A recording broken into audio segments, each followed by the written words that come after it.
Hamparan Laut Bengkong saat ini telah menjadi daratan. Sejak tahun 2016 pernah dihentikan oleh Tim 9. Dinakodai oleh Dendi Purnomo yang juga sebagai kepala Bapedal waktu itu. Saat ini Dinas Lingkungan Hidup. Karena sesuai dengan kajian dampak lingkungan. Kini Laut Bengkong sudah menjadi daratan dan tengah dibangun sebagai fasilitas bisnis yang menggurita. Dengan total luas 450 hektar.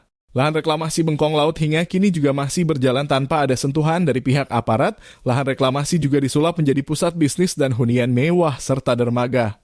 Informasi didapat dari Yayasan Studi Indonesia Lembaga Survei Batam atau YSILSB. Muhammad Azhar mengatakan akan membuka kembali kasus lama yang sempat terhenti di ranah Komisi Pemberantasan Korupsi, ujarnya. Lebih lanjut diduga kasus pengerusakan lingkungan dan pengelapan uang pajak negara yang dilakukan pengusaha kuliner Golden Prawn harus kami sikapi lebih serius. Informasi yang sedang saya himpun, pengusaha kuliner Golden belum membayarkan uang UWT dengan nominal 150 miliar untuk 107 hektar. Namun kenyataannya saat kami survei dilapangkan lebih kurang 500 hektar. Adapun potensi kerugian negara diperkirakan ada 750 miliar. Imbuhnya, ternyata reklamasi yang dilakukan oleh ABI itu sudah hampir mencapai 500 hektar. Dari dulu seluas 107 hektar mencapai 500 hektar. Yang otomatis kerugian negara itu menjadi 750 miliar. Lembaga Survei Batam dalam hal ini tidak mau sekedar jadi penonton, melihat kerusakan-kerusakan yang dibuat oleh ABI dan kelompoknya. Termasuklah yang bertanggung jawab penuh di Kota Batam ini, Kepala BP Batam tidak sama sekali melaksanakan kewajibannya sebagai Kepala BP.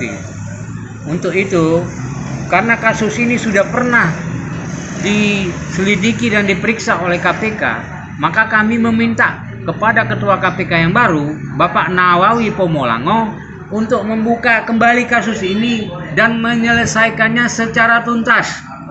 Untuk itu, kami sudah mempersiapkan segalanya, termasuk dari kuasa hukum, bahwa KPK harus segera menuntaskan persoalan ini dan kalau perlu mereka turun ke lapangan, melihat kondisi yang sebenarnya terjadi. Sudah sangat parah dan sangat-sangat membahayakan Kota Batam. Dan kami juga memohon kepada pemerintah, terutama Menteri Keuangan, tidak diam dalam hal ini, karena biar bagaimanapun ada andil Menteri Keuangan dalam persoalan pajak ataupun UWT BP Batam yang tidak disetor ke negara. Dalam penerimaan negara bukan pajak, Menteri Keuangan tidak boleh diam dan harus juga ikut menuntaskan, mendukung persoalan ini diselesaikan. Sehingga tidak ada lagi konglomerat yang paling banyak di Batam ini merusak lingkungan, melakukan reklamasi ilegal, tidak ada AMDAL, tidak ada persyaratan-persyaratan, bahkan menurut informasi yang kami dapat, itu BPN sudah mengeluarkan HGB. Sementara WTO tidak pernah, WTO atau WTBP Batamnya tidak pernah dibayar. Bagaimana? Semua proses berjalan tidak normal.